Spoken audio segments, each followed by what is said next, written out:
Gen Z itu punya gebrakannya, yaitu crypto atau AI, yaitu sekarang. Jadi kalau lu nggak bisa kaya dari gold rush, ya, gue tanya ke lu yang nonton di rumah sekarang, apakah lu bisa kaya dari investasi emas? Belum tentu. Tapi apakah emas ini menjaga nilai lu? Iya. Saham.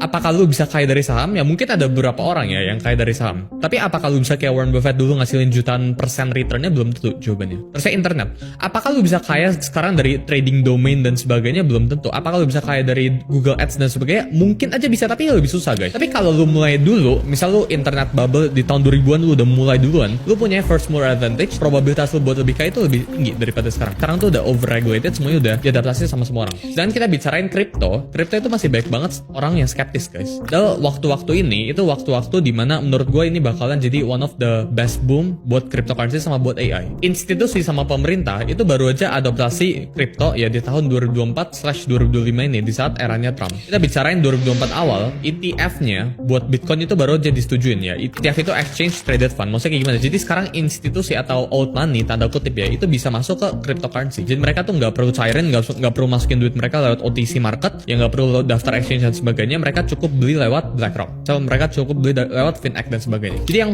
kalian perlu pahamin ya, menurut gua mulai sekarang ya ini adopsi institusi sama pemerintahan ini bakal mulai masuk. Ya, kita bicarain dulu ya. Misal saham itu kan udah diadopsi sama pemerintah. Di saat saham udah diadopsi sama pemerintah, let's say S&P 500 dan sebagainya, alias opportunity upside target ke atasnya tuh udah nggak sebesar itu. S&P tuh buat orang-orang kayak let's say Gen Z itu nggak semenarik itu lagi guys. Kenapa? Karena S&P tuh udah ngasilin 10-15%. Sekarang mungkin pertanyaan kalian semua yang teman-teman yang ada di rumah ya, kenapa menurut gue Bitcoin ini masih belum fully mature marketnya? Karena return tahunan CAGR-nya itu masih tinggi banget. Jadi Bitcoin CAGR year on year itu 30-40% guys. Menurut gue Bitcoin alias ya kita bicarain crypto market itu bakal mulai mature di saat Bitcoin ini punya returns mirip-mirip dengan S&P ya. Jadi kalau S&P ini ngasilin return 10%, ya Bitcoin ini mungkin 10-15%. Ya menurut gue itu di situ baru udah mature Bitcoin. Tapi menurut gue sekarang apakah Bitcoin sudah mature? Menurut gue masih jauh dari kata mature. Dan sekarang ini menurut gue waktunya buat gebrakan alias institusi sama pemerintah basically legalnya itu udah clear. Jadi menurut gue revolusi industri 5-10 tahun ke depan itu bakalan jauh